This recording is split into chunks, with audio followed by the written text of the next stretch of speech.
সবাই ভালো আছেন নিশ্চয়ই, আমিও খুব ভালো আছি। আবারও একটা দিনের শুরু, আবার একটা নতুন টিফিন আইডিয়া নিয়ে চলে এসেছি। আজকের টিফিনটা রেডি করতে একটু দেরি হয়ে গেছিলো। সকাল 7:30টার মধ্যে তোজোর স্কুলের বাস চলে আসে। তার মাঝখানে ওকে টিফিন রেডি করে রাখতে হয়। আগের দিন রাত্রে আমরা একটু বেরিয়েছিলাম, তার ফলে সকালবেলা উঠতে একটু দেরি হয়ে গেছিলো। এই তাড়াহুড়োর মাঝখানে ওকে দিয়েছিলাম আলু স্যান্ডউইচ, প্রচুর ভেজিটেবলস দিয়ে, চিজ দিয়ে, বাটার দিয়ে। এই রেসিপিটা আমি আমার লং ভিডিওতে দিয়ে দেবো, সেখান থেকে গিয়ে দেখে নেবেন। সেই আলু স্যান্ডউইচের একটা পিস আমি এখানে দিয়ে দিচ্ছি, আর দিয়ে দিচ্ছি ফলের মধ্যে আঙুর। তাড়াহুড়োর মাঝখানে আজ এতটুকু টিফিনই রেডি করতে পেরেছি। তো কেমন লাগলো আমার এই টিফিন আইডিয়াটা জানাবেন ছোট্ট কমেন্টের মাধ্যমে।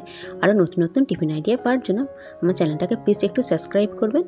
আমার ভিডিওটা দেখার জন্য আপনাদের অসংখ্য ধন্যবাদ। সবাই ভালো থাকবেন, সুস্থ থাকবেন।